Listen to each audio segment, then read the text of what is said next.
아, 안녕하세요. 오랜만에 영상을 찍습니다. 해가 바뀌었습니다. 새해예요. 2022년입니다. 아, 늦었지만 새해 인사드리겠습니다. 제 영상을 기다리고 기다리시던 모든 시청자 여러분들, 시청자의 약속을 지키기 위해 오늘도 이렇게 영상을 틀었습니다. 운동을 사실은 매일은 못했어요. 중간에 아마 하루 이틀은 안 했을 겁니다. 너무 바빠서 정신이 없어서 못하고 있는데 그래도 운동을 꾸준히 하기는 했어요. 자, 이제 오늘도 역시나 영상 앞에서 팔굽혀펴기와 뭐 여러가지 운동을 30분 가량 하도록 하겠습니다. 중간에 방울토마토도 먹을 거고요. 여러가지 할 겁니다. 일단은 계속 꾸준히 스트레칭이랑 팔굽혀펴기 위주로 운동을 하도록 하겠습니다. 역시 운동을 할 땐 역시 CNN이죠. Happen today. What does it matter to me? Every day we guarantee what's important is going to be on the menu. That's the mission of Paladar tonight. This is CNN. More people get their news from CNN than any other news source. Welcome back. Russia and Ukraine are face to face today. Representatives from both countries meeting in the middle of this months-long Russian troop buildup along the border there, threatening security in Europe overall. CNN's Nick Robertson joins me live from Brussels this morning. Nick, what more can you tell us? What are you watching for today? Yeah, this is the first time Russia and Ukraine will be around the same table. It's a big table at the OSCE, 57 different nations. Geographically, they straddle Vancouver to Vladivostok, and that's the long way around the world, not the short. The chairman of those talks, the Polish foreign minister, said the risk of war in this region is at its greatest in 30 years. We heard yesterday at NATO, we heard Monday in Geneva as well, the Russians refusing to compromise on their position about wanting to ban Ukraine from joining NATO and wanting NATO to pull back to 1997 lines. I asked the NATO Secretary General Jens Stoltenberg, where was the compromise for Putin in this? Given President Putin's avowed view, his longevity in power to come, where is the compromise when he demands to talk about NATO and Ukraine and membership and NATO and pulling back forces to the east? NATO allies have today made it clear on which issues we are ready to sit down and discuss, make compromises, talk to the Russians on arms control and other areas. But it also made it very clear we were not willing to compromise, for instance, on the right of every nation to decide its own path. Right now the ball is firmly in the Kremlin's court now. Yes, we are waiting for their answer to our proposal to convene a series of meetings addressing a wide range of important issues for European security. Well, shortly after that interview, I met with the Deputy Foreign Minister for Russia, Alexander Gushkov. His view, when I said the ball is in the Kremlin's court, he said, no, it's not. It's in NATO's court. It's down to them to make the next moves. Nick Robertson, thank you so much. Okay, 25 minutes past the hour this Thursday morning. You know her face, but do you know her whole story? A new CNN original series, Reframed, Marilyn Monroe, premieres Sunday at 9 p.m.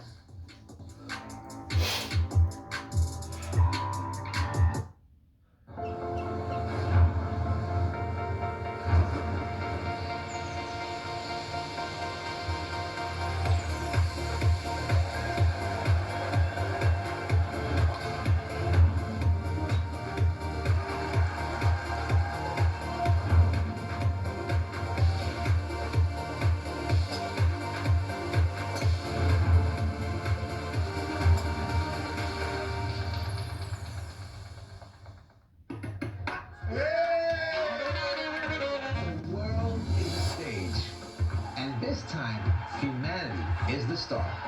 Everyone is here, and they're singing, dancing, drumming. You have to come to watch. The dynamic is vibrant. Expo 2020. Come on, let's explore.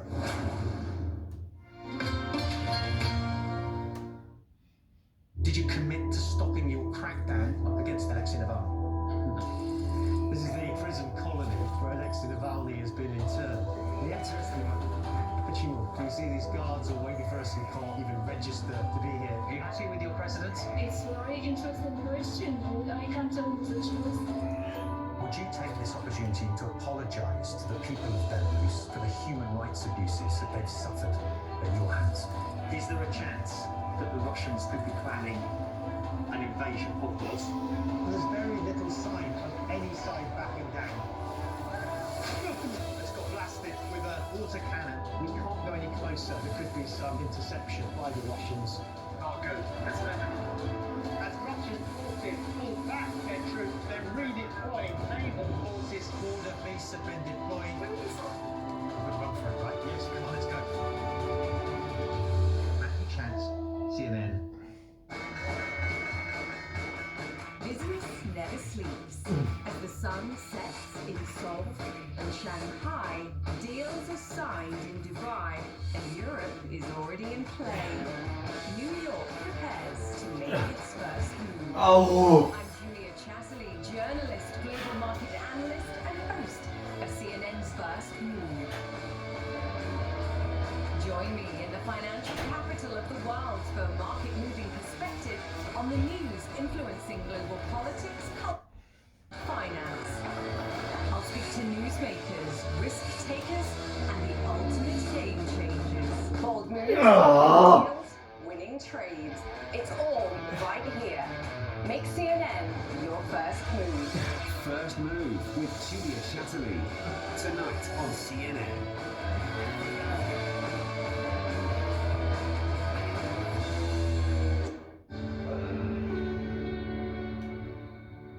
Ginger is often used to dress up a dish or add spice to a meal, but a growing body of research shows that this root can have benefits for overall health. Studies suggest that ginger can help calm an upset stomach, often caused by nausea related to pregnancy or chemotherapy. One easy way to get ginger into your diet is with a breakfast smoothie. Blend 1 carrot, 3 apples, and a 1-inch piece of ginger root with a squeeze of lemon, then stir and sip. Another easy way to add ginger to your diet is to puree it into a ginger pumpkin soup, or add it to your favorite meal as a sauce. Another plus, ginger can help you unwind. According to a University of Georgia study, when ginger is consumed, either raw or heated, it helps ease muscle pain after working out by as much as 25%.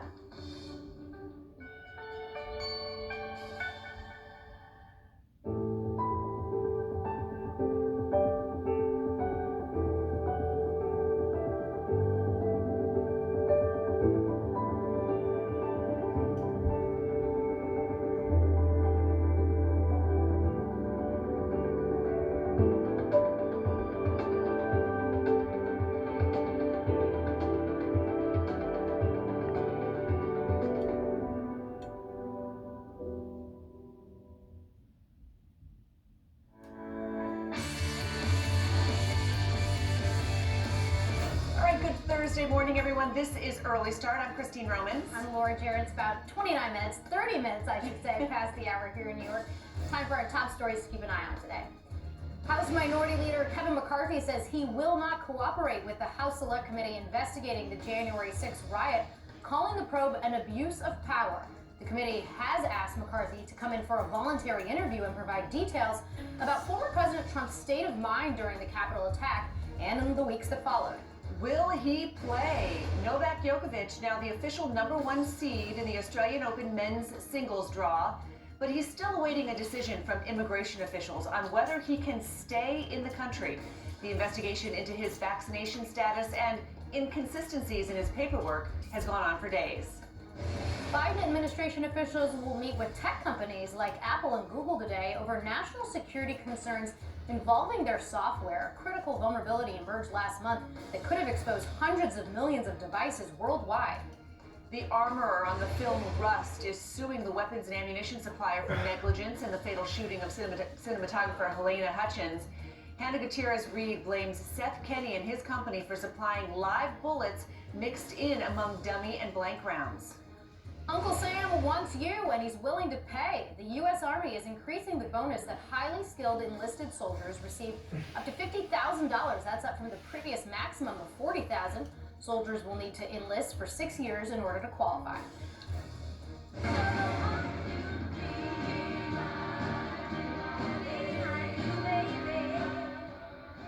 Wow, 60s pop icon Ronnie Spector has died. She was the lead singer of the Ronettes, best known for her sky-high beehive hairdo and hits like Be My Baby.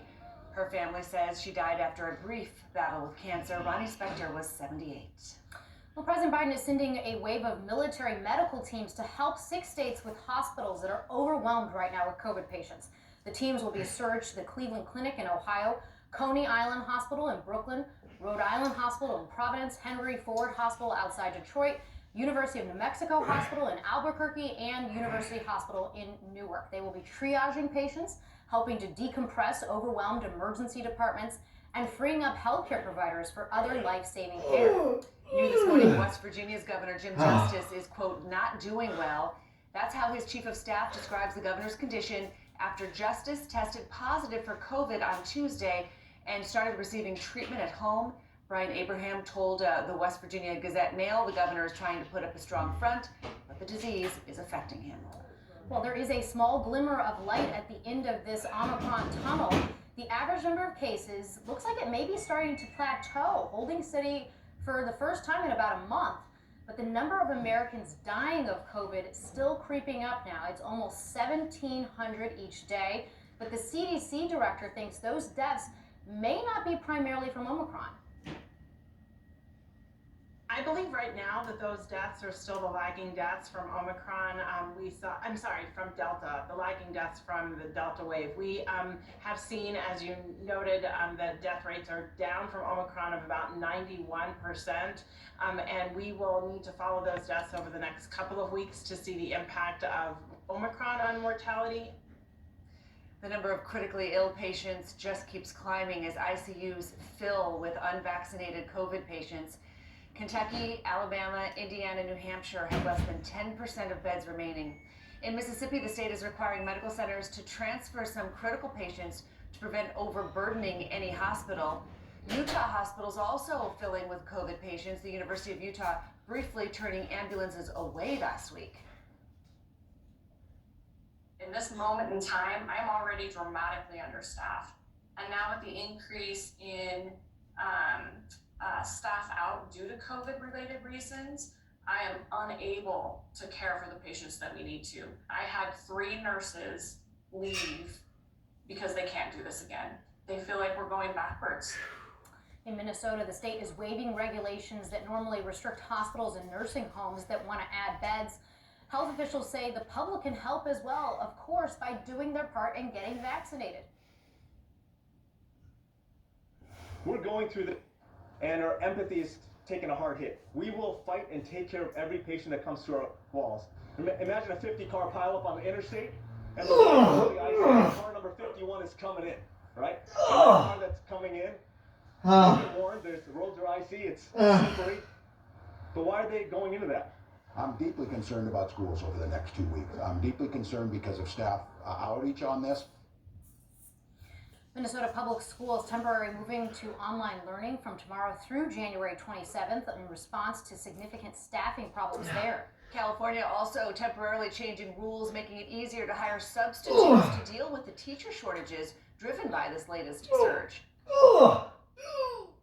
This will allow us to extend the amount of time people could stay in a classroom and sub, and it will allow some flexibility in getting people into those jobs quicker.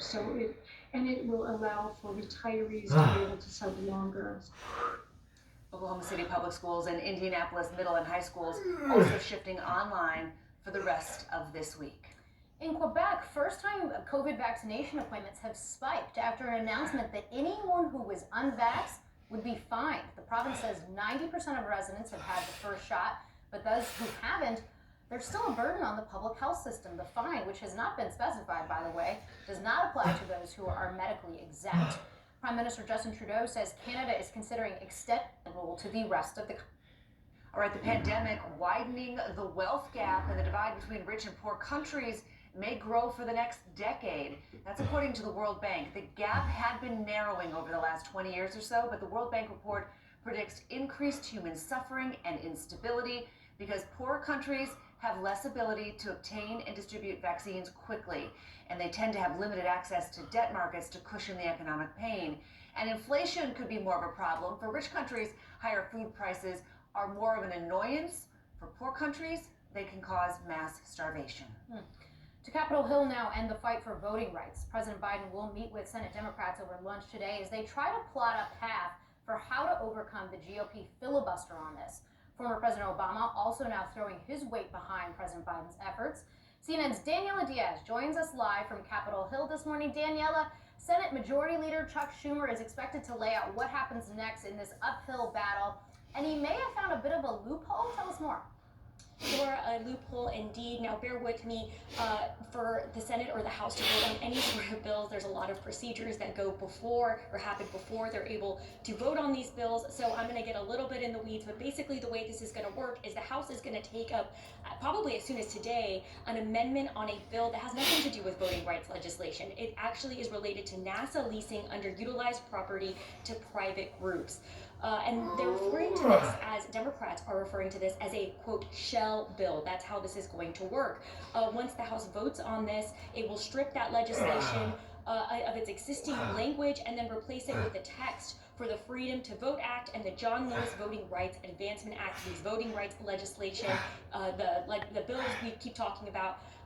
Then the House would then pass the bill and send it to the Senate as a, quote, message. This essentially allows Senate Majority Leader Chuck Schumer to put it on the floor for debate without any Republicans being able to block the debate on this legislation, which is what's been happening every time Democratic leaders want to debate this bill on the Senate floor. This is essentially very similar to what Democratic leaders did last December when they wanted to raise the debt ceiling. They followed a very similar procedure to vote and raise the debt ceiling to avoid defaulting on the nation's debt. So that is what's happening here. Now, you mentioned former President Barack Obama's op-ed in USA Today. I want to read a little bit about what he said because it really shows where Democratic leaders are right now with legislation. He wrote, protecting our democracy wasn't always a partisan issue, but even if Senate Republicans now refuse to stand up for our democracy, Democrats should be able to get the job done with a simple majority vote. No single piece of legislation can guarantee that we'll make progress on every challenge we face as a nation, but legislation that ensures the right to vote and makes sure every vote is properly counted will give us a better chance of meeting those challenges. But really the problem here, the bigger picture here, Laura, that I really want to emphasize is that even if the Senate ends up debating voting rights legislation on the floor, there's still this problem of the 60 vote threshold to break the filibuster. And what Democrats want to do is have a filibuster carve out, which means they could pass it, as former President Barack Obama just wrote in his op-ed, with a simple majority, 51 votes, not 60 needed, because no Republicans support this legislation. But the problem here is Senator Kyrsten Sinema and Senator Joe Manchin do not support a filibuster carve-out, even though they've been meeting and having countless meetings with their Democratic colleagues behind closed doors. They have not come around to that, Laura. So that is really the biggest problem here, because even if they debate it, what happens next if they don't support that filibuster carve-out? Laura? Daniela, do we know, just quickly, do we know if Senator Manchin or Senator Sinema will meet at that luncheon today with the president? I assume yes, because it is a luncheon with all Democratic senators, but you know, there are some times that some senators don't show up, but I imagine when the president comes to the Hill, you know, everyone makes an effort to see him. Yeah, seems like today is the day to show up. Daniela, thank you. We'll be right back.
이게 바로 방울토마토입니다.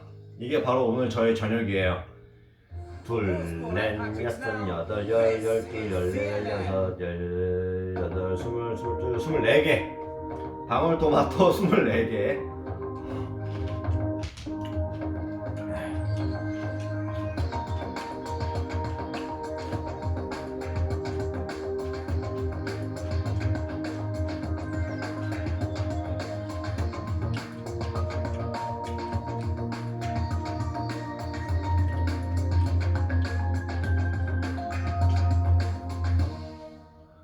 So many questions about what is the federal government doing. Do you get the anger that is out here? How concerned are you about the front line? You don't believe that there's a racial divide here? Looking back, as president, did you tell the story of race in America enough, do you think? All the places I've been and all the things I've seen, all the people I've talked to, I carry with me. They're part of what I do right here, holding the powerful accountable, keeping them honest. AC 360, Tuesday through Saturday only on CNN. 아우.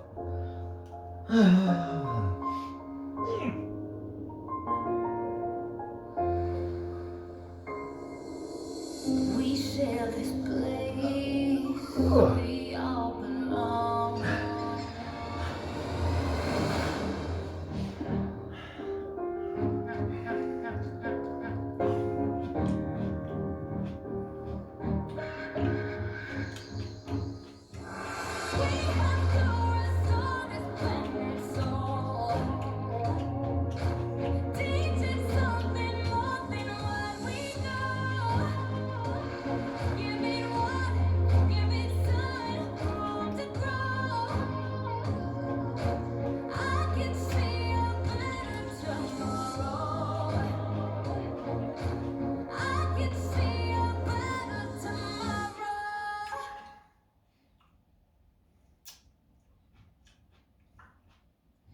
An apology from Boris Johnson, but is it enough?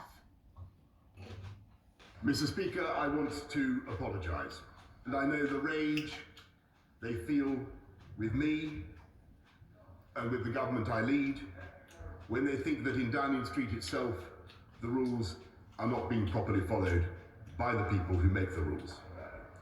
And though I cannot Boris anticipate the Johnson. conclusions of the current inquiry, I have learned enough to know that there were things we simply did not get right. When I went into that garden just after 6 on the 20th of May 2020 to thank groups of staff before going back into my office 25 minutes later to continue working, I believed implicitly that this was a work event. Calls grow for the British Prime Minister to resign. That apology for attending a bring your own bottle party at 10 Downing Street, a party while his countrymen and women were in strict lockdown.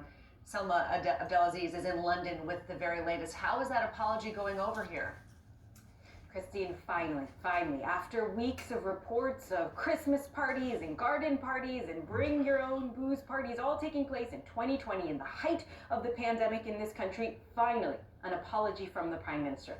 But it's a kind of sort of sorry. He did say he apologized for the way the public saw this, but at no point did he actually admit guilt. Did he actually say that any COVID rules were broken? He kicked the can down the road and said all that will be determined by an inquiry. And that's why the opposition called him out immediately. Take a listen. After months of deceit and deception, the pathetic spectacle of a man who's run out of road. His defence, that he didn't realise he was at a party. It is so ridiculous that it's actually offensive to the British public. He's not apologised, 진짜 해리포터 보는 Mr. 거 같아. Speaker, for breaking the rules and breaking the law. He's sorry because he's been caught. When my constituents were making unimaginable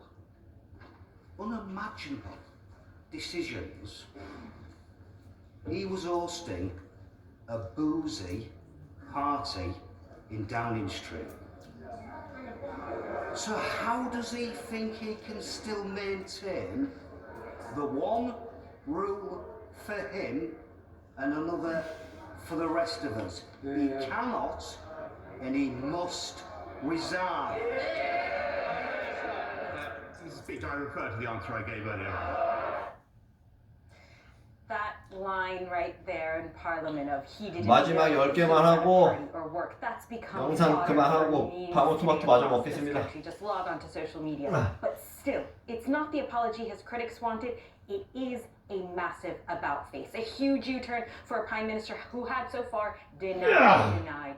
And it begins to tell us how much Prime Minister Boris Johnson feels that he is backed into a corner. Two implications here we need